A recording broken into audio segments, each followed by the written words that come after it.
Thanks for downloading the Swearing In Podcast, where you'll hear the origin stories of those who chose to serve. So ground your gear, take a seat, and listen up. The Swearing In Podcast starts right now.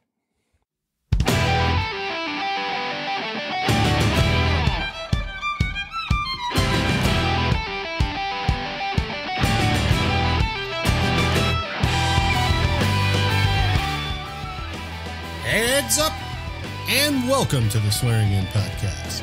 I am your host, Marty Smith. Today, my guest is U.S. Air Force Staff Sergeant retired, John Andy Anderson. Andy grew up in Belford, New Jersey, and joined the Army in 1947 at 17 years old. He attended basic training at Lackland Air Force Base, Texas, followed by his first assignment at Fort Lewis, Washington. He went TDY to Howard Air Force Base, Panama, before being reassigned to Fort Slocum, New York.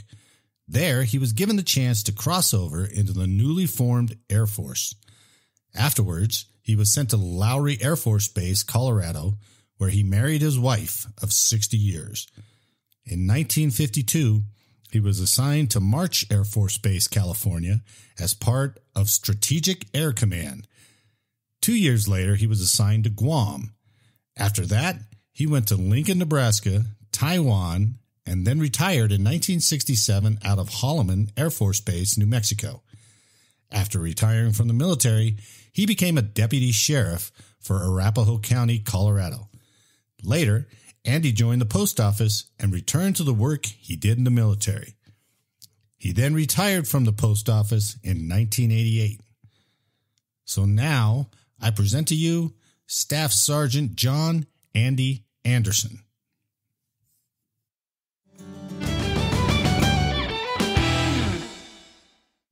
Today I'm joined by retired Staff Sergeant John Anderson from the United States Air Force. John, thanks for speaking with me today. I appreciate it. Where did you grow up then? New Jersey? I was born in New Jersey. When did you graduate? I never graduated. No? No, that's another story. Okay. When I was 16, I was in high school. Okay. We had an ex-Marine captain was our teacher. Uh-oh. He called me a son of a bitch, and I hauled off and hit him one time. Oh, no. Set him right on his butt. Really? And, of course, the kids all started hollering, and the Sure. principal came in, and he got fired. I lost my education in the state of New Jersey. They kicked you out? They kicked me out of school. I couldn't go back nowhere. What year was that? Do you remember? Yeah, in 46. 46. Wow. Yeah. It's a good punch, though. Oh, yeah. I only hit him one time. I couldn't believe it. Here's this guy as an ex-captain in the Marine Corps. Yeah. Yeah, good. And he wasn't no little sucker either. Yeah. The kids they thought that was great. Sure, because they're not the ones getting kicked out of school. Right, yeah, So now you're out of school. I'm out of school, and I was working on a farm. Okay. Because that's what I really liked to do back in those days. What part of New Jersey was that? In Belford. Belford. Yeah. All right. I worked there for, 3, 4, 5, 6 months. What kind of farm was it? Well, tomatoes, beans, okay. turnips. We would cut, 200 bags of turnips every morning. Ugh. Cut them down, take the roots off, and cut tops off of them. Some hard work. Sack them up, and we sent a truck of turnips to Boston every night. Every night? Every night we sent a truckload of turnips Wow. to Boston every night. Then the rest of that day, we'd either pick beans or pick tomatoes. Now, how much, if I may ask, how much were they paying you for that? 50 cents a day. A day? A day. Oh, jeez. I started working when I was 10. And I was pumping gas and stocking shelves in a store like 7-Eleven is now. Right. We didn't have very many of those back in those days. They make you wear the little hat and everything? No, we didn't have anything like that. Okay. And I worked 12 hours a day, 6 days a week, and I got paid $3 a week. Oh, my goodness. That's hard to fathom. It's hard to imagine. You tell kids that today, and they think you was nuts. But what else was it, right? Yeah, no, and hell, that was good pay. Yeah, sure. So then I went to work for this farmer, and I got $3 a week again. Then he said he wanted to try something. So he gave us a nickel a bushel for tomatoes. To go pick them? Go pick them. Okay. We got a nickel a bushel. And now a bushel's a basket? Or? A bushel basket, yeah. Okay. Yeah. Okay. And I picked 30 bushel of tomatoes that day. 30? You know, so you can figure out. They give you gloves, or you're just doing it barehanded? Barehanded. Oh yeah. Geez. God, your hands stunk. They turned green. Oh, God. And he paid us a nickel a bushel. Wow. So I made $1.50 that day. But that's the last day I made $1.50. Oh, was it? He said he was paying too much money to, and that's another thing. We send a truckload of tomatoes to Boston every night. Yeah. Every night. We'd pick them, and then we'd go in the barn about 4 o'clock, and we'd sort them. Yeah. Put them in crates and load the truck. And so this is kind of a sun up to sundown kind of work day, right? oh yeah, we went to work at 6 and we got off at 6. Jeez. Or you got off whenever you got those bags or bushels ready, right? Yeah. Well, we cut turnips from 6 until about 9. Then we sacked them and sewed the gunny sacks up. Yeah. Until about 10, and then we'd go pick tomatoes or beans or whatever.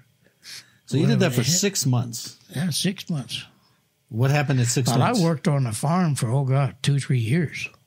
Oh, before that. Yeah. I worked on the farm for 2 or 3 years. And when I got as a freshman in high school, we had a greenhouse area where you took that as a class. Oh, you did? For farming, oh, yeah. Okay. Farming and that would make sense since that's... potting flowers. And yeah. We'd sell geranium plants on Memorial Day. Oh, you did? Thousands of them. Sometimes we sold 10,000 of them. God. We'd cut the plants, the big plants, and cut the little sprints off and put this powder on the bottom of them, punch them down in the dirt, and then they grow. God, that's a lot. So, and we did that for, like I say. Then I was working one day, and the lady, Mrs. Miller, that we lived with, she called and she said she needed me right away. Yeah. Well, she had dropsy, which is water. Oh. On her heart and her legs. Hell, her legs were like this. Oh, swell up with water. And she called me and she said she needed my help. So I jumped on my bicycle and I rode the 4 miles. Yeah. Gee.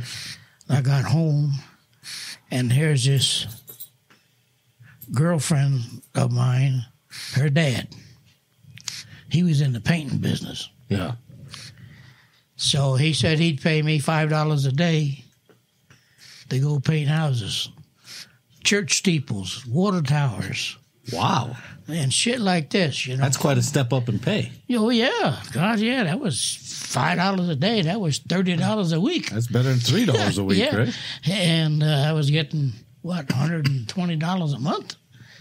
And I gave that up for $60 a month to go in the Army. Oh, did you? Yeah. Is that what the Army paid you? That's what starting pay was back in 47, $60. So what convinced you? You joined in 47? At 17? Yeah, I didn't figure I was going anywhere working on a farm. Sure. Or painting houses either. Painting, that was a hell of a job. Yeah. So I said, well, shit. There wasn't no jobs because all the guys coming back from World War II. Oh, yeah. They were taking all the jobs and all the money, Right. So I said, the hell, I might as well just join the Army. Yeah. So I got up to New York and I took my physical. But then I had to go back down to Red Bank, New Jersey, where the social worker lived, because I was only 17. That's right. You had to have somebody sign for you. That's right. So, and she cried, and oh, God, I tell you. She didn't want you to go, huh? No, she didn't want me to go in the military. I told her, well, there's no work. Yeah. So what can I do? Yeah, yeah. So, and I said, I might like it. I might stay. Right. And so she signed the paperwork. And you were under the social worker. Yeah. Because your parents had passed Yeah, already, they passed. Right? So.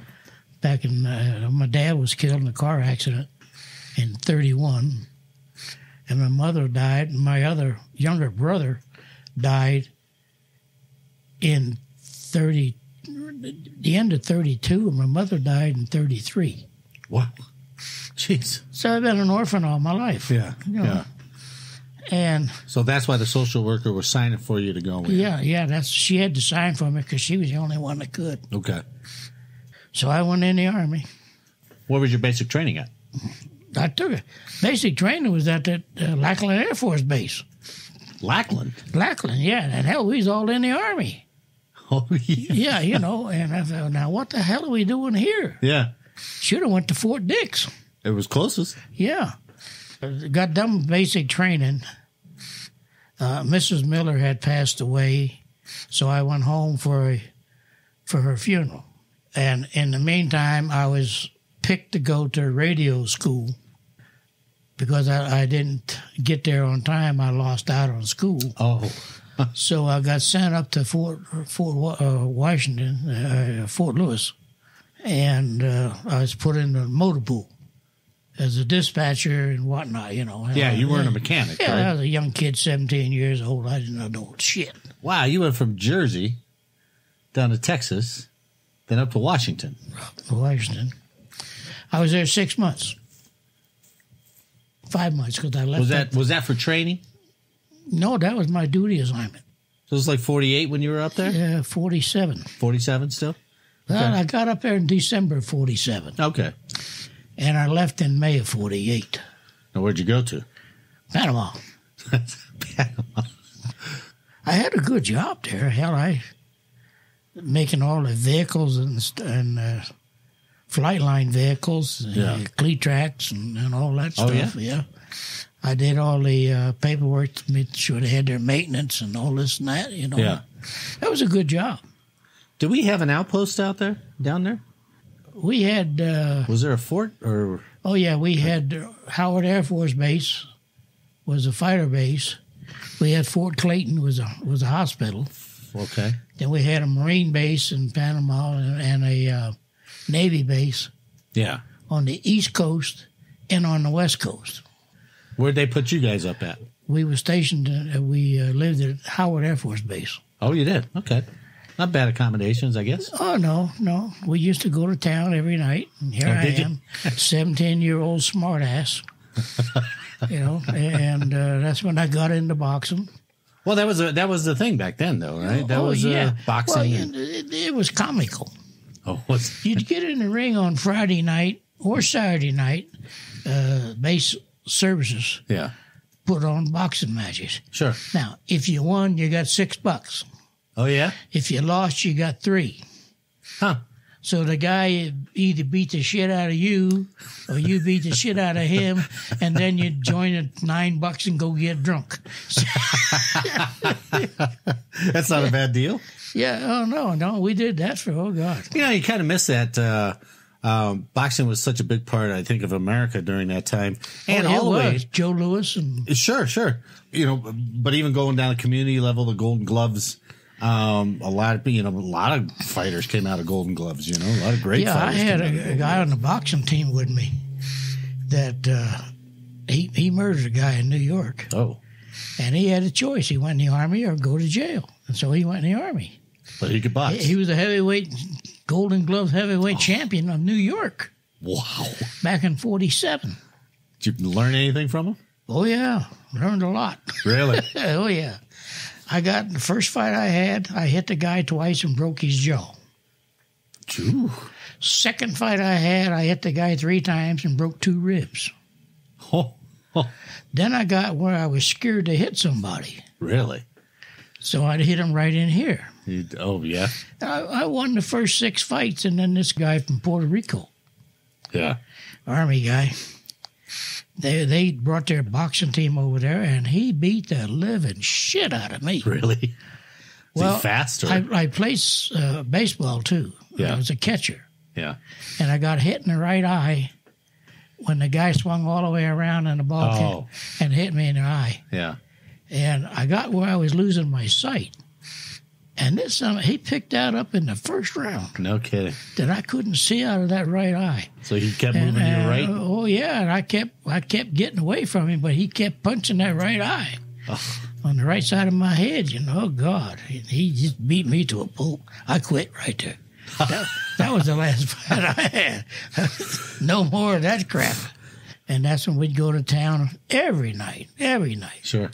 And you didn't have to be 18 or 20 or anything like that. You go in the bar, and back down in those days, the old bars down there had the old Western swinging doors. Oh, did they? That's all they had.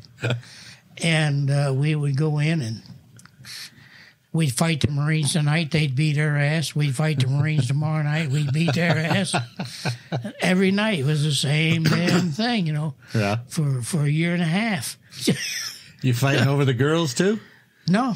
Oh. No. Mm-mm. Just fighting each other. Just fighting the GIs, fighting each other, just to have something to do, you know. Sure.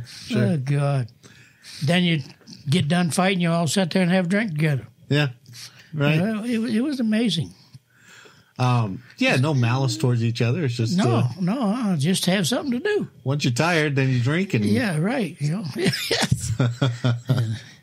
And you stayed down there for 2 years or a year and a half? I was down there from May of 47, May of 48, until August of 49. We were done with our work down there, so they sent part of us back to the States. Do you remember what the work was? Why they went down there in the first place? What they were doing? To extend the runways on the air base for the fighter jets. Yeah. So the jets could land there. It was good work. Like I say, I drove a truck. Then I worked in a dispatch shop for the motor pool. That's not bad. No, it was good inside work. That's when I started working in behind the desk.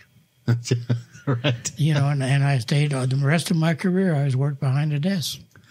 Well, you went back to Fort Lewis? No, we went to Fort Slocum, New York, for reassignment. And that was in August of 49. And that was when they gave you the choice to join the newly formed Air Force, right, or stay in the Army.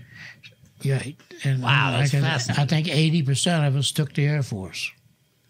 Do you remember why everybody did? It's just like, hey, they're going to treat you better? Or? Well, we thought we was going to get treated a lot better, you know. but we all had a chance to go into school. So I was supposed to go to crash, fire, and rescue school. Oh, that'd be interesting. It was really a good school, and I thought I could, you know, if I ever got out, I could get a job with the fire departments, you know. I was at Lowry for about 3-4 months, and the week I was supposed to start school, they canceled school. They done away with it.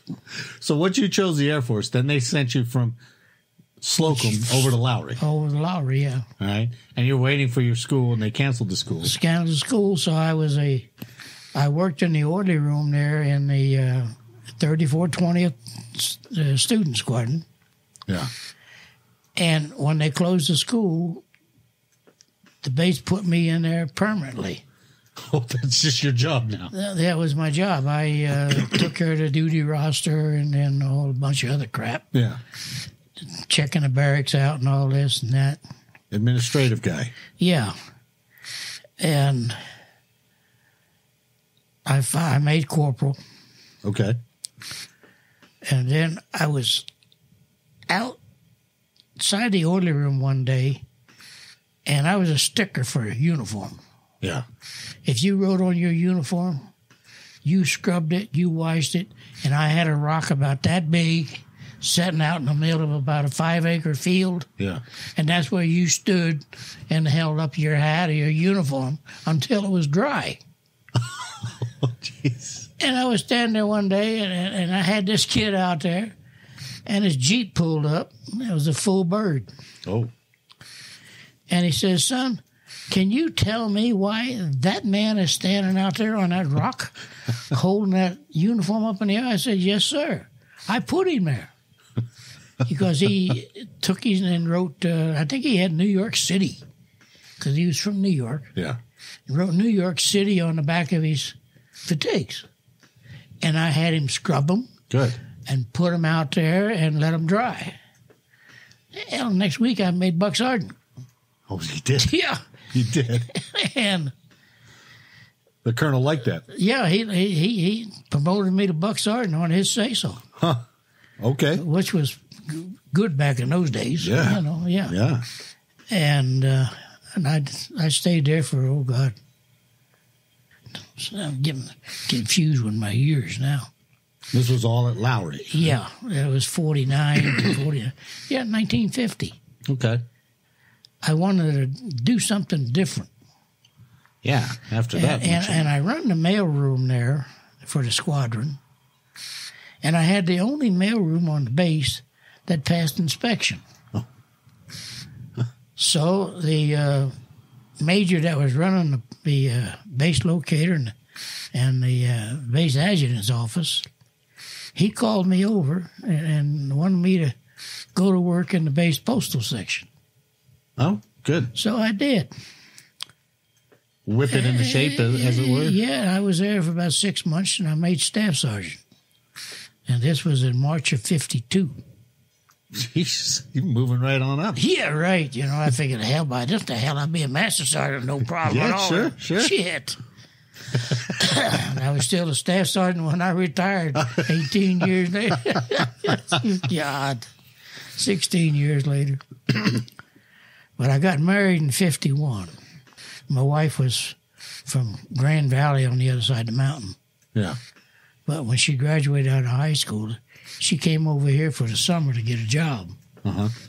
So her and I met, and we got married 3 months later. Oh, quick mover. She had a scholarship to Gunnison College. Okay. 4 years. Wow. She didn't take it. She married me.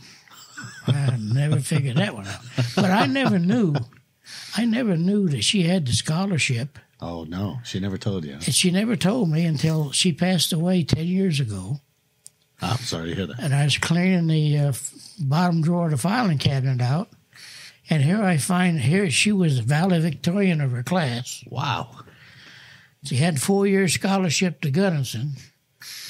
And she marries me. You found all that after she in the passed bottom away. drawer of the filing cabinet I knew nothing about. She never told you? No. Mm-mm. How long were you together for? 60 years. 60 years. Golly. That's a long time. Well, you're doing pretty good. Are you 90? 90 what? Going on 92. 92. Yeah. So, let's see, 4 or 5 months ago I turned 91. Happy birthday, late birthday. Yeah. Yeah. Well, I was a sharpshooter in the military for 20 years. Oh, you were? Yeah, I have the sharpshooter. You had the badge and everything? I got the sharpshooter's medal with how many clusters on it, you know. That's awesome. Yeah. Where'd you learn to shoot like that? I never fired a gun in my life until I went in the Army. Yeah. And that's the old M1s you guys were using. Oh, yeah, that's the old M1. Up at Fort Lewis, we had a 200-acre range and a 500-acre range. Wow. Or 500 yards. Yeah. And that's where I learned to shoot. Yeah. It was up there because I could hit that target at 500 yards 20 times out of 20. Really? You know, and of course they couldn't believe it. Well, the kid never shot nothing in his life like that, you know. Yeah. Yeah. Never had any training. Never had no training. Never had nothing. Never had a gun. Yeah. And then he became a hell of a hunter. Yeah. Then I got down to Panama, and we had to qualify every month. Okay. We had to go every month. Every month. That's a lot. Every month because we was overseas. Yeah. Yeah. And we qualified every month. Well, the first couple of times we went, there was about 8 of us, I guess. We couldn't hit the target to save our ass. Really? But you had to stay there until you qualified. Yeah. Shit, sometimes we be there 4 or 5 days, you know. And then this lieutenant come out one day and he says, all right, you suckers think you're screwing around with the Army? Oh. Anybody that don't qualify today is on KP for a month. Every damn one of us qualified. God, yeah. Was that the old ranges where the guys were down range and they were holding up, pushing the targets up? Oh, yeah. Oh, my goodness. Yeah. That's where I first shot a Thompson machine gun. Oh, that had to be fun. It was fun. I cut both legs off of the target. Did you? You're not the first one to tell me that. No. You just pulled the trigger and held it away wet, you know. What did the Thompson have? Were they 45s? 45s. Oh, my goodness. That's a lot of metal you're throwing down there. Yeah, that's so. I heard that was a good gun. It was a great gun, but only so many people had them. Right. And then we had that BAR. Yeah. Which was the M1 with a little bit bigger shell. Is that what it was? I carried one of them for a while. One back much it. Yeah. We got to where we had the carbine. Oh, you did? When they switched from the rifle to the carbine. Yeah. Did you like that better? Oh, yeah. That was a hell of a lot lighter, too. Oh, it was? Oh, God, yeah. Oh, okay. That M1 weighed 14 pounds. Yeah, that was a heavy sucker. Yeah, you know. Accurate, but really heavy. Huh? You know, I bought one of those for hunting deer and stuff. Brand new. Yeah. Paid $25 for it. And still in the Cosmoline. Still, say that again? In the Cosmoline where they packed them for shipping. Oh, okay. Yeah. It was still in that. It took my brother-in-law and I a week to clean that damn thing up so you could shoot it. Yeah. Yes. I had a 300 Winchester. Oh, good. Which was a hell of a good gun for old reliable, right? Hell, I shot an elk at 800 yards. Oh. With that damn gun. Really? Yeah. Did you use your windage on that? Did you aim way above it? Yeah, and I had my sight set perfect for windage. Oh, you did? It was amazing. God, what a shot. When did you leave Lowry? In November of 1954. No, 52. 52? Yeah, okay. So I was stationed there for 3 years. And they gave you orders to? March Field out in California. Oh, you went to March? I went to March Field. That was my first duty assignment in SAC. Oh, you're in Strategic Air Command now. When SAC double-checked all the damn people they wanted, they took 3 of us out of the post office there at Lowry and sent us out to March Field. Oh, they did? Yeah. Another staff sergeant and a corporal. Huh. And when you once got into SAC, you were there. Apparently, like you told me, yeah. Yeah, right. And then when I got my postal AFSC back, I wasn't authorized anywhere but overseas. Oh, you weren't, really? So I told the wife, I said, we'll be gone out of here in 90 days, I can guarantee you. Yeah. We was gone in 60. Out of March? Out of Lowry. Oh, once you got that, and then they sent you to March. I went to March, and then in 53, I went to England with the bomber outfit. Wow. For rotation. How long did you stay out there? We was there 90 days. Oh, okay. So just I came back in March of 54. And in May of 54, I was on my way to Guam. Guam? Which was a SAC base. Yeah. We had the bombers would fly in there and spend 90 days. Yeah. That's where they bombed Korea out of. Was Guam. Oh, okay. Well, they bombed Vietnam, too, out of Guam. Yeah. And first day I reported in there, we had B-50s on the base. And I was riding in a Jeep. They picked me up at the Ghana Naval Station. That's where we had to land. Okay.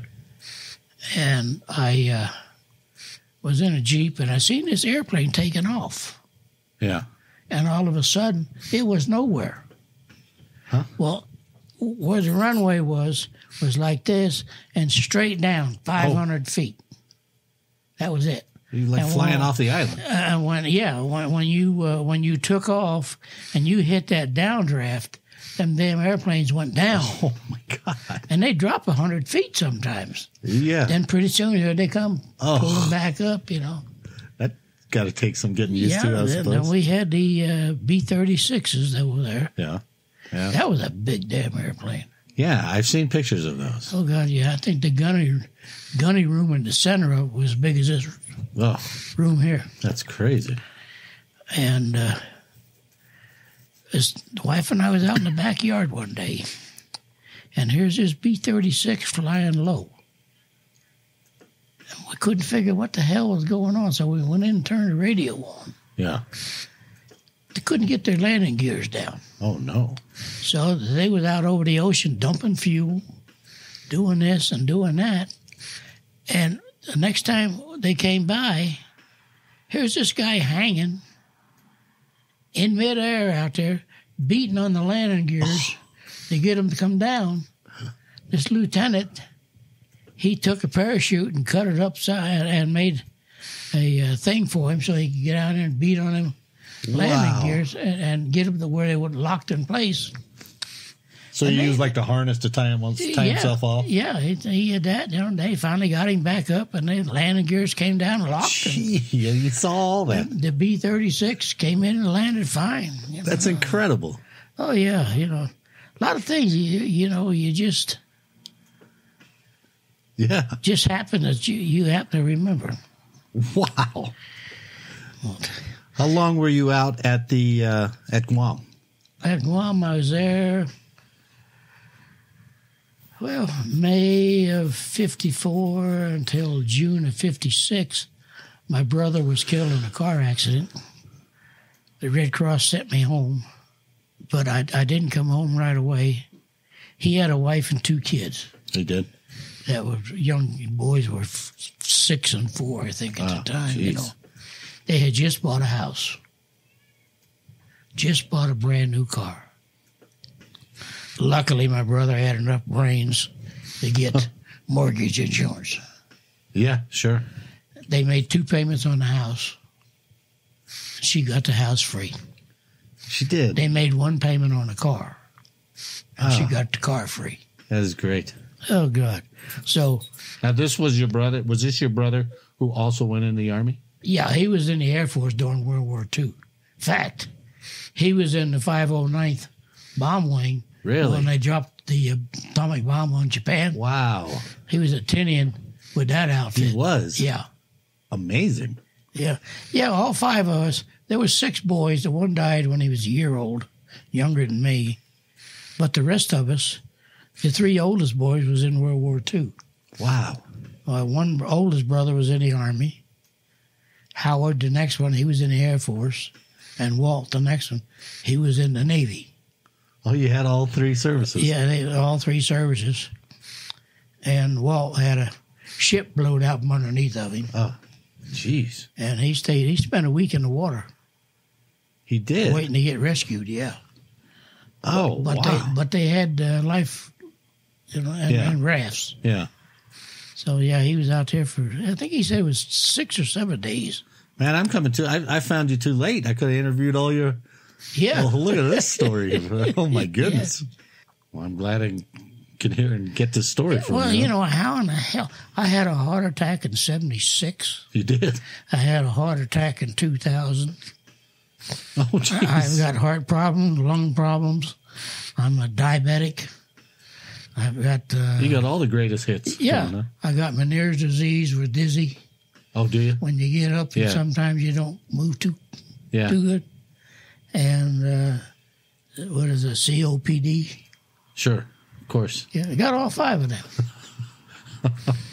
And here I am, 91 years old. And you sound as spry as ever. Yeah, well, the thing is, I coached and played sports in the service. That always helps. Well, I played fast pitch softball. I won the base championship in Lincoln, Nebraska 6 years in a row. Oh, you did? Never played a game of basketball in my life, but I coached the basketball team, won base championship 5 years in a row. Huh. And then when I retired, I played softball until I retired. Yeah. And a week before, the week I didn't work, I went to a 5-star tournament down in El Paso, Texas, with military tournament. We had... Were you catching? 2 Air Force base. No. I just coached back. Oh, okay. I was 37 then. Oh, 36. all right. And I got where I couldn't bend over and catch a damn ground ball. Oh, Jesus. So I just went to coaching. But we went down, we played the 5-star tournament the week I retired. And we lost the first game. Yeah. Came back, and we played 7 more games. And won all of them. And the last day of the tournament, we played 3 games. Oh, jeez. And in one day. And I had 2 pitchers. Yeah. One kid there, he was 45 years old. Oh, jeez. And he pitched the first game, pitched a no-hitter. Wow. He says, Andy, we all went to Mexico City, down to Juarez last night. Damn well we didn't get back until 4 o'clock this morning. So he says, the only way we're going to win a game today is if I pitch a no-hitter. And he went out and done that. Son of a gun. Then we had the second game. Yeah. And the other pitcher, he wasn't sober enough yet to get. So he got out there and threw a 1-hitter. Wow.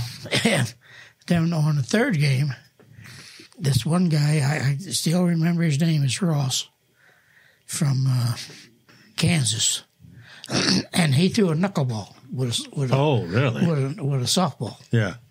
Wow. And if the wind wasn't blowing from first base, he couldn't pitch for shit. Oh, no. So we got out there on first base and, okay, Ross, you can pitch the third game. And he pitched a 2-hitter. Unbelievable. And we won the base of a 5-star tournament. Unbelievable. That is wonderful. Holloman Air Base, where I was stationed at the time, they had been down there 8 years straight. Really? And never won a tournament. And look at you. Yeah, so we went down there, and like I say, I was a coach and a manager. And, of course, I had a lot of good help.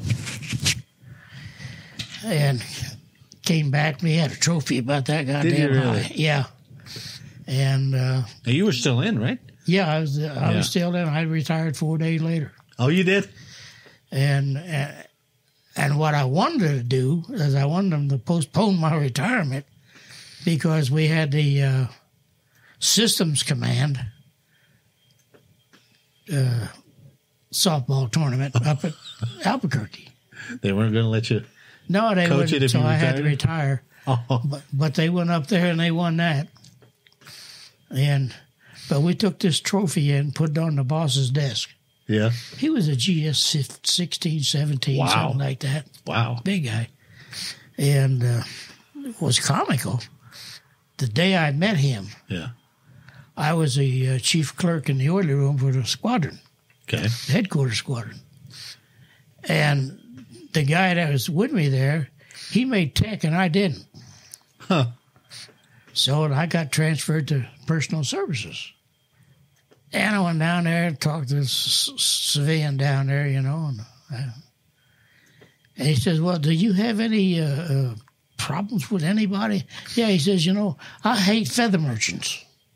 Feather merchants? Yeah, that was him. Any civilian, Yeah. So he said, well, we got a staff conference here over at the gym in about 30 minutes, and you're going with me. And he introduced me, and he says, the first thing out of his mouth, he says, none of you want to shit with this man, because right out of the first thing he told me was he hated feather merchants. So, and them guys, they bust their guts. Really? Yeah. But you couldn't get tech out of it. No, I couldn't get tech out of it. I rearranged his whole damn office. Yeah. I rearranged how they paid their bills. I went in there and and they had bills that hadn't been paid for 2 years. What? Really? And nobody knew what the hell happened to them. So they were just dying for your competency. They just and they had a master sergeant running that job. It was a master sergeant's job. Wow. And I said, I made up different logs and different forms and this and that. And they restarted all new purchase orders. You know, if you buy anything in the service, you had to put a purchase order in. That's right. And I run the one for personnel services, and I started to log with that. And I knew every minute of the day where that purchase order was. Yeah? Every minute. And then I knew every minute when I put them in the mail to pay the company. Yeah, yeah. It was all on logging, on this sheet. And they came in and inspected the office, and hell, we got an outstanding report. Why wouldn't you? Of course, yeah. You know, and my boss was going on vacation. And this is why I retired. My boss was going on vacation. He called me in. He says, Andy, I don't want you to say a damn word to nobody about this, but I seen the promotion roster, and you're on it. Oh. I said, oh, great, boss. I sure thank you for even putting me in. Sure. And the day promotions came out, we all used to go to the NCO club and sit and drink coffee. Yeah. Eat donuts or whatever the hell we did, you know. Oh, of course. And then they would call all of the people who got promoted up to headquarters. Okay. Well, they called all the staff sergeants up there but me. Oh. And I couldn't figure out what the hell happened. And this other master sergeant in the personnel that I knew, he went in and checked the roster. Says, Andy, you're not on that roster no more. Oh, no. So What the hell? The guy called you. Yeah. How in the hell can that be? If I was on the list when it came to the base, how could I get off of it? Yeah. Nobody could answer that question. Huh. And I didn't get promoted, so I was straight that afternoon. I went back to the office and cleaned my desk up. Went straight down to personnel and told them. Yeah, because you're already over 20 years, right? Oh yeah, I had I think it was 6 days to go. Okay. But then I had to extend for 60 days or some damn thing. And the colonel in base personnel, he says, Andy, there ain't no way in hell you can be out of here by the end of August. I said, Colonel, you watch. I'll have my orders by the 1st of September. Yeah. Nah, he says, that's impossible. Well, I had a good buddy, worked in retirement section down at Randolph Air Force Base that cut the retirement orders. Oh, he did? Yeah. And that always helps. I called him and told him. Yeah. I'll be looking for it, and they'll be back up to your way within 3 days. And I got this call from the base personnel director at Colonel. Andy, I want to see you. Everybody on the base called me Andy. Basically, everybody. Right. Because I always had jobs that I dealt with all of them, you know. Sure.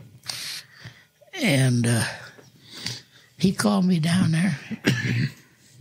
And he says, now, I'd like to know how in the hell you got these orders this quick. Because I got them yesterday. You know? I said, Colonel, I told you I'd be off of this base by the end of August, you know. And well, I guess you will be, you know. Was that the same colonel who told you were on the list? No, my boss was the one that told me I was on the list. Did you ever ask him about it? Yeah, he did. And he went straight to. He came back before I retired. Yeah. He got back and he said, Andy, what's going on here? I said, well, sir, I'm leaving. Why are you leaving? I said, well, promotion list came out and I wasn't on it. Yeah. And I ain't wasting no more of my life I've got 20 years in, so I'm not wasting no more of my life Yeah. to wait around here to get promoted. Right. So he said, well, I wish you wouldn't do that. And he said, now, your job is going to be changed to a GS, what was it, 12 or something like that. Yeah. And I want you to stay here and take it. Well, back in those days, they had some weird rules. Oh, yeah. You had to be out 6 months as a retiree before you could take a civil service job. Okay. This is 67? 67, yeah. Okay. I came back, and I retired. I left the base on the 15th of August. Okay. I had 68 days of leave coming, Oh, nice. and I took every damn day of it. And Now, I you retired out of Nebraska, right? No, Alamogordo, New Mexico. Oh, see, we missed a few bases in there, didn't we? Yeah, So from Guam, where'd you go from Guam? Guam, I went to Lincoln. And then Okay. from Lincoln, I went to Taiwan. Taiwan. I was in charge of 8 APOs Wow. as a master sergeant, as a staff As sergeant. a staff sergeant. Yeah. I was in Was charge. that unaccompanied? Your wife? I had did your tech wife go with? sergeants working for me. Did you really? I couldn't, This was when Vietnam was really getting going. Yeah. We had 250 people in Saigon in the post office. Wow. We had 4 people of the 250 that had postal experience. Oh, jeez. So I had set up in writing a training program for kids to get their AFSCs, Yeah. and this and that. And I sent it to squadron headquarters. And the group headquarters was 1st Air Postal Group in Hawaii. They sent it to that. And I get a call from this colonel in Hawaii Uh-huh. wanting me to go to Vietnam and teach school. Oh. Yeah. I says, we got an operations NCO over in Okinawa that he's supposed to know more than I do. So why don't he go Sure. instead of me? He says, well, this guy is an idiot. I said, well, I can believe that. I've dealt with him, And I said, well, I guess if I have to, I have to. But I came down with pneumonia How? the day I was supposed to leave. And I was at the Navy hospital there on Taiwan, out of Taipei there. Lieutenant commander, I guess he was. He says, no, son, you're not going anywhere. Right. You're not going anywhere. You got pneumonia. If I send anything with you, I'll send you home. Huh. Because your wife can do the same thing for you that we can. You lay in bed and do nothing. Yeah, your wife's in the company you Yeah, went to, right? yeah, she Oh, she did? her and the kids, we all flew over together Okay. and flew back together Okay. first time. She joined me on Guam too. But, She did? Okay. Yeah, but we were 6 months apart there. Yeah. She had 2 overseas assignments too. One thing that really tickled me, I was in my office up on Shilinko Air Base. It was out on top of a mountain. Yeah. It was a communications base, Where was that at? and Shilinko was in Taiwan, Okay. up on, just right outside of Taipei. And I was up there as the AFPC, which is the Air Force Postal Clerk. Yeah. Yeah, I was up there 6 months, I think. And I was sitting there at my desk there one day, and here come this OSI guy. And you know what the OSI was? Yeah. Yeah. Yeah, the investigators. He says, Sarge, I have to talk to you. He says, do you have a son by the name of Howard? I said, yeah, he's about 12 years old. He says, yeah, but don't matter how old he is for what he did. Oh, jeez. And I said, well, what's the problem? Yeah. He says, well, I'm waiting for this master sergeant to come over because his boy's involved too. Oh, no. And Madam Chiang Kai-shek's sister. Now, she was a president's wife. Chiang Kai-shek? Yeah. Wow. And her sister lived behind us over there in Taiwan. And these two boys took a BB gun and shot the windows in their house. Oh, jeez. And, of course, the OSI, they picked the kids up right away. Sure. So the OSI guy says, you know, I have been in this service for 25 years, and I ain't never heard of anything like this, you know. And, of course, we told him right there and then, Matt, Sergeant, and I both, well, hell, we'll pay for any damages that was done, you know. Of course. And went over and talked to the lady that was involved, him and I, and said, now, if she has work that these boys can do, we'll have them do work. But we want to pay you for all the windows they broke. Yeah. No, she says, no, boys will be boys. Huh. I don't expect any pay. I don't expect nothing. I do expect that the boys don't do it again. Well, sure. So the boys got away with it. Wow. But I couldn't believe it. The OSI guy come. He was a lieutenant colonel. Wow. Well, because it was civilian, right? I guess. Oh, yeah. And for that type of civilian, you know. Hell, she's Chiang Kai-shek's wife's sister. Still got to put a jolt up your spine, though, when he shows up. Put a jolt. A damn good jolt. She would not accept the kids doing any work for her. Oh, that's great. She wouldn't accept a dime from us to pay for the windows. Wow. Or nothing. That's the only time I really had any problems with the kids.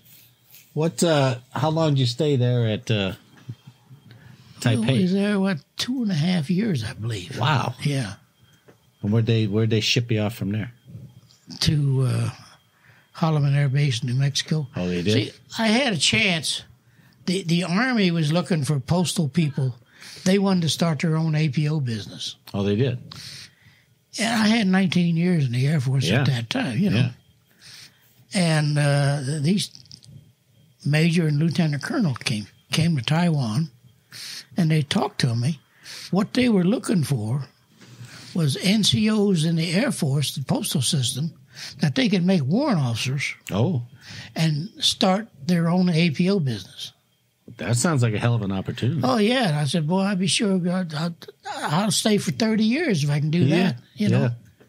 And they put that down on the paper, and they went back, and about a month later, they called me and says, Andy, we just, you've got too many years in, and we think that you'll make warrant officer and then retire. I said, I told you at the time. Hell, that's the best rank in the damn service. Sure. Yeah. And if I could get a warrant officer, hell, I'd stay for 30 years. Yeah. You know. Well, the people that's running the system, they don't believe that. I was like, well, I'll just retire. Yeah. And was Holloman your last duty assignment? Holloman was my last duty station. And that's where I was the head clerk in the orderly room. As a staff sergeant? As a staff sergeant under the first sergeant, which was a tech sergeant position. Yeah. And that's why they put me there. Yeah. So, because they thought I'd make tech too. But, and the first sergeant and I, we got along pretty damn good. I made a few changes and this and that. And this other guy made staff sergeant, so they had to do it. I went to the door. And that's when I got in personal services. Yeah. Guys, I had the hobby shop, the ceramic shop, the service club, the financial part of personal services, and all that. I had all that under me. Wow. The gym and all that. Then I coached the base softball team. And retired with a giant trophy. That's not too bad. Yep.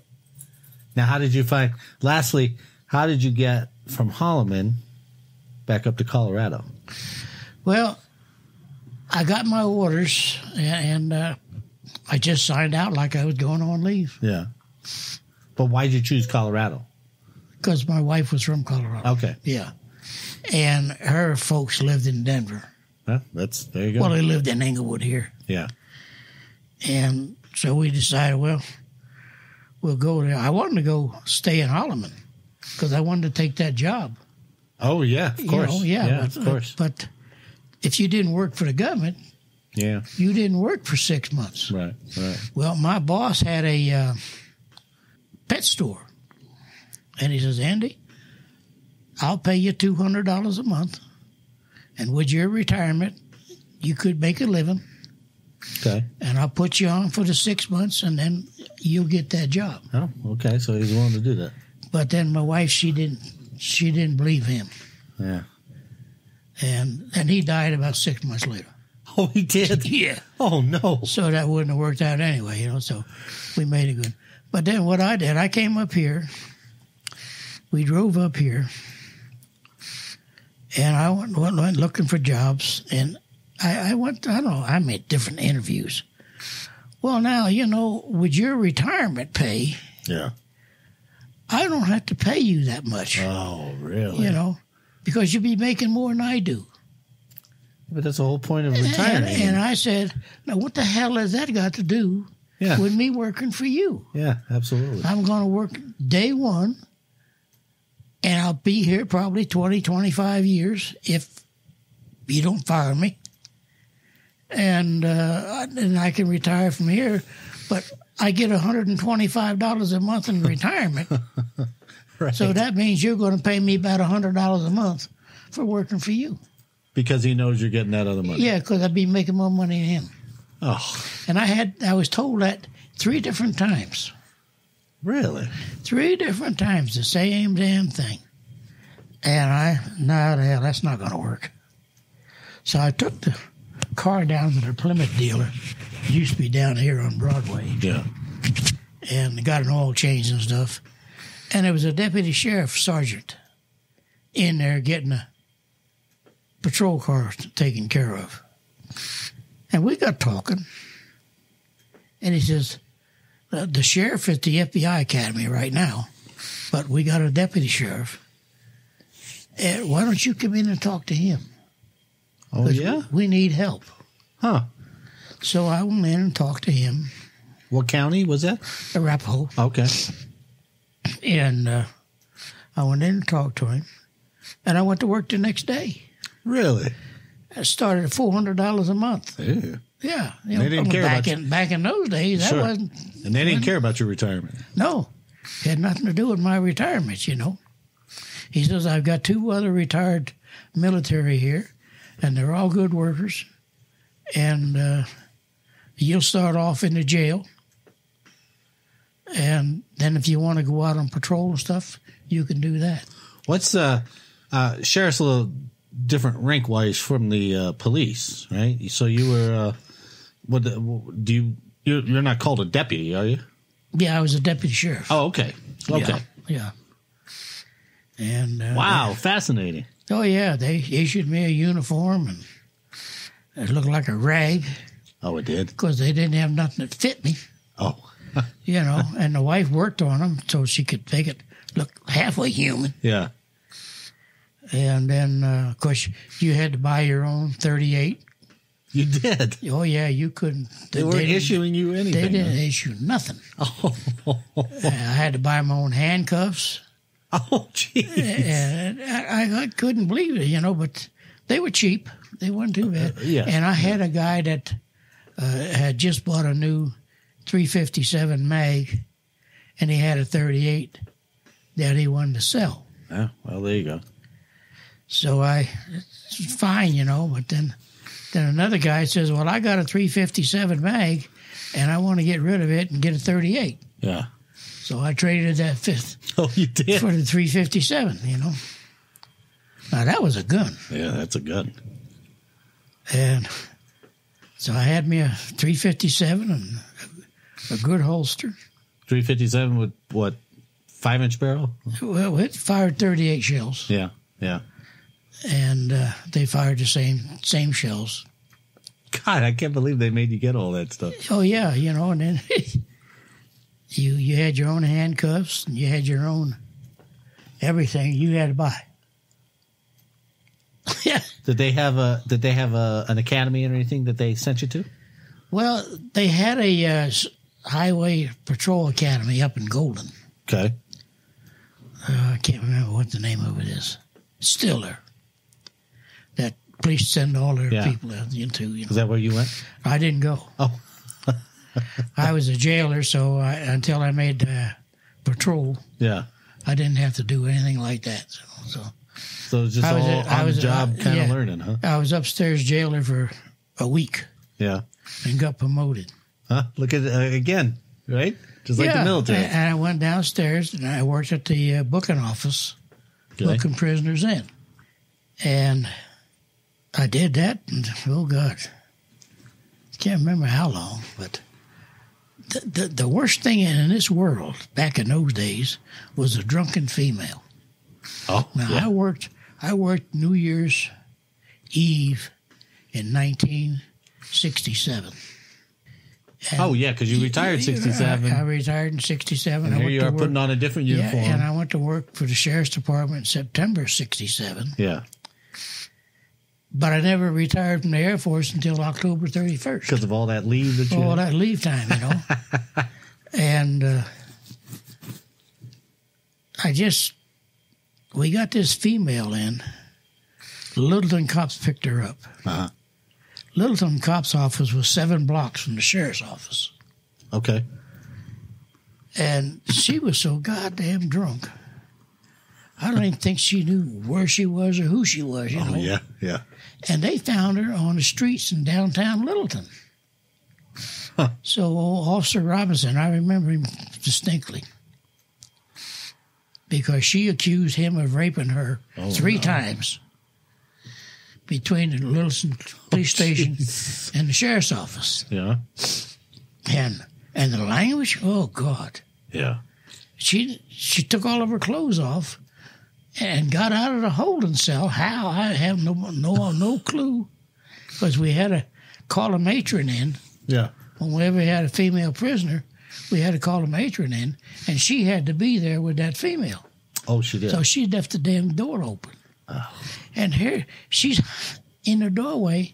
You got these 4-foot fluorescent lights. She's up there bare naked, hanging onto that light. Oh, jeez. Yeah. And then we finally got her back in the cell. She had really lost her mind. Yeah. We got her back in the cell. And a month later, here come this lawsuit. Oh, no. Her husband was suing the sheriff's department for mistreating his wife. Oh, jeez. And so we all had to sit down and write letters. And we had to use the same words that she did. Yeah. And we all submitted them to the sheriff. He had just got back from the FBI Academy. Okay. And she had accused Robinson of raping her 3 times between Littleton and the sheriff's office, which is impossible. Yeah.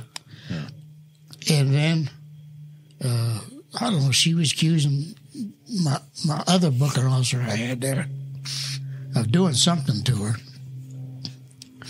And that never happened. Right. Because he was with me all the time. She was in the holding cell. Right. So we all wrote letters and got... And her husband came to the sheriff's office and apologized to each one of us. He did? He did. He says, and she's not my wife anymore. Oh, jeez. God, it was amazing. That's all the first couple months of as you being a deputy. Yeah, I was a deputy in September, October, November, and December. So 4 months. Wow.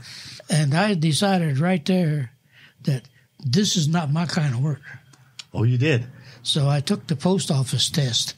Yeah. The 1st of March of 68. I got 95 on the test. And with my 10-point veterans points, I got 105 on the test. Yeah. Well, hell, they called me right away. Of course. And then, like I say, I had 18 years of post office That's experience. all old hat for you now. Yeah, you know, and I got called to Denver, and they put me on right away. And then, what the hell was it? September 69. I worked in Denver until then. And I came down to Littleton to talk to the postmaster to work there. Yeah. And I got in there about 11:30 in the morning. Never will forget this. And he asked me, what have you been doing all this time, you know? I said, well, I put 20 years in the military. You what? Yeah, I put 20 years in the military. And then I worked for the sheriff's department for about 8 months. And he says, well, what the hell are you doing here? I said, I've been down the Denver post office since September, you know, or since March of 68. And that's more like my work because that's what I did in the service. Right. So he says, well, I've got something I've got to do. So you just sit here and wait a minute. I'll be right back. Okay. I sat there for 40 minutes. And that son of a bitch never come back. You're kidding. And I went out and I talked to his secretary. Oh, she says, well, he went to lunch. Jesus. And I said, I thank you. And I left. And I came down and talked to the postmaster of Inglewood. And 2 weeks later, I was transferred to Inglewood. Maybe he didn't like military guys. No, he didn't. He didn't like military retirees. Said he wouldn't, you know. God, evidently, he would never hire one. So I just said, fine, I'll go to Inglewood. Well, do you think that was because at that time, military didn't have the best name, right? Oh, no. You worked for the government. You worked for the military or the government. You was a lazy bum. Oh, really? Is that how they consider it? Oh, yeah. Anything with the federal government and the military, you couldn't hold a job anywhere else. But I landed up all right. I say, I went to work in Denver, and I was there for, 17, 18 months. Then I came down and talked to the postmaster of Inglewood. Yeah. And I was working at Edgewater Station in Denver, way out on 26th Avenue, Sheridan. Sure. And she called him and talked to me. And he says, this man, he came to work for me, and within 2 weeks, without even taking a scheme test or knowing, because you had to throw all the mail to the carriers. Yeah. And you had to get it to the right carrier, All right. And I was there a week. I had worked there a week, and I knew all the damn scheme already. Of course.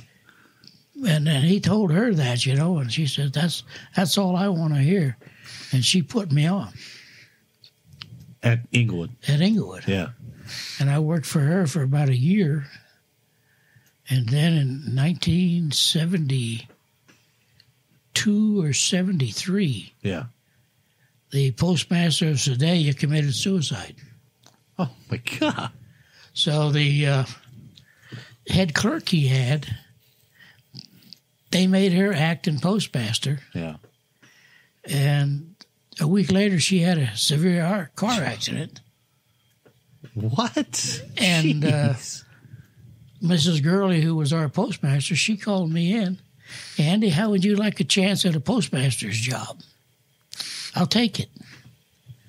So they sent me down to Sedalia. I was down there 4 months. Yeah. As acting postmaster. And then they had the board and everything, and the guy that got the job, he was supposed to be the well-qualified individual that met the board to take the post office over and run it the next day by himself. Yeah. So he come down to work one day, and I was packing up because I was leaving. Well, where you going? I said, well, you're the postmaster. Yeah. And I'm going back to Inglewood, He said, oh, God, I don't know anything about this post office. Jeez. I said, how in the hell did you get this job? Yeah.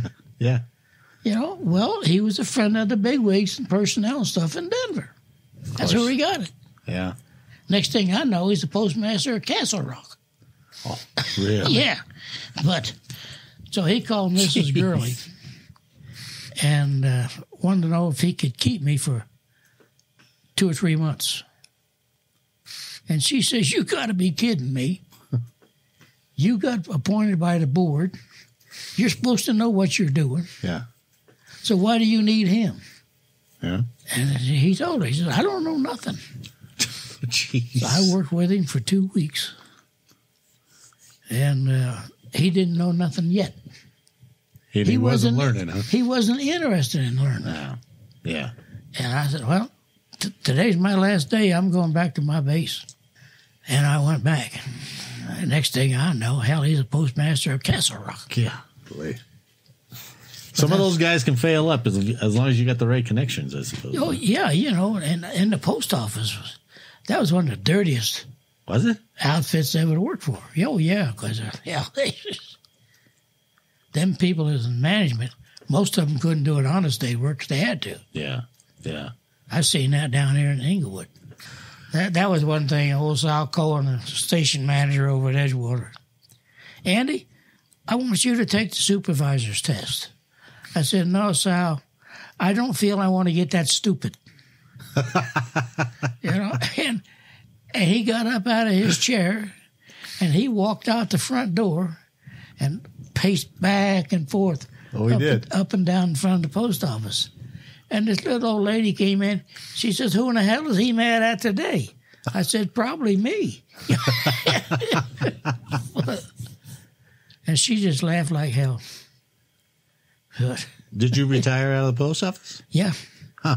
So you got two retirements. I retired back in 1980, 1st of June of 1988. Military retirement and a civil service retirement. Yeah, but see what I did, I only got one retirement because they came out with a deal that you could pay back the government so much money and take your 20 years of military time and put it towards 20 years of post office time. Okay. So I retired with 41 years. Oh, I see. Of post One office. retirement. And yeah. I got paid at the rate I was making when I retired at the post office, which was $600 a month more Oh, good. than I was making if I'd had the two retirements. Yeah, yeah. And I only had to pay the government back $2,400. Oh, that's not bad. No. I made that back in 4 months Yeah, absolutely. because of making $600 a month more Right. in retirement. It took me 4 months to get all that money back. Right. So what do you think, looking back at your military career, did you do it again? Seemed to have treated you pretty well. With some exceptions in there, of course. Well, yeah, the one thing I really had regrets on was back in 66, 67, discipline. What's that? Discipline Discipline? was going down. Hell, I had an airman. Could you tell the change? I had an airman second class that couldn't make it to work to save his ass Yeah. 7 days a week. Yeah. So I put him on 2 weeks extra duty. Okay. Well, hell, I was in more trouble than he was. Because you did that to him? Because I did. He was the Mexican kid. Oh. Yeah. And I put him on 2 weeks extra duty. Yeah. And I was in more trouble than he was. And you could see that changing in the higher in the command. Yeah. I just... Interesting. I had a whack, or an officer, female, Yeah. as my boss for a couple of years. And you ain't never heard such language coming out of her in your life. Really? She was in a Badetan death march. What? Really? Yeah, really. And she had, I think she had 29, 30 years in the service. Unbelievable. When I worked for her. Yeah. And I had this major come in one time, and he wanted his mail. And normally I held it until they came on base. Yeah. But he had so damn much of it, I sent it down to the squadron where he was going to be. Okay. And he started hollering and cussing at me.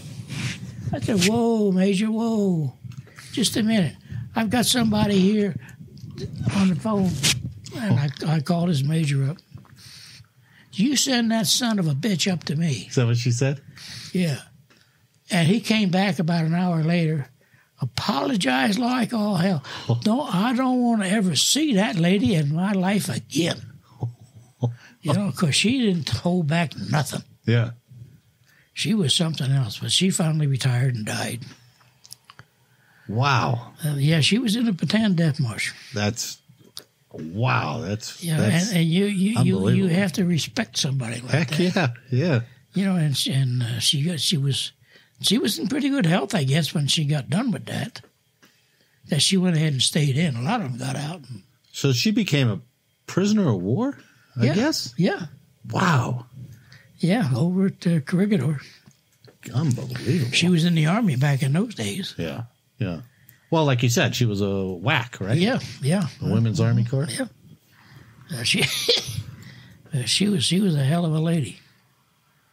And like I say, the December 7th of 1941, I was 11 and my brother was 12, and we was in the pool hall playing pool. When they got attacked. When they got attacked, and they came over the radio. How old, tell me again, how old were you and how far away were you when the Hindenburg went off? Well, it was about 2 miles away from that. Golly. And that was, I lived in Lakewood. At that home that had 30 kids. Jeez. Yes, we lived there, and we never could figure it out. But then it came out in the newspaper. Yeah. What it was, you know. You knew something had happened, right? We knew something had happened because it shook the windows in the house. Oh, it did? Oh, yeah. Wow. I mean, that thing made a hell of a racket. Yeah. I don't think I'll ever forget it. That's a hell of a life. That is a hell of a life. Yeah. Well, you know, and then where we lived in Jersey, they had these big 12-inch cannons. Oh, they did? Bored back into the mountainside along the ocean. Oh, coastal defense. Huh? Yeah. Yeah. We had, I don't know, it was 7 or 8 of them in there. Yeah. And once a year, they'd fire them just to make sure they fired. Right. And the schoolhouse was, 40 miles from there. Yeah. And it rattled. When they fired them cannons off, it rattled the windows in the schoolhouse. Wow. Oh, God. Building shook.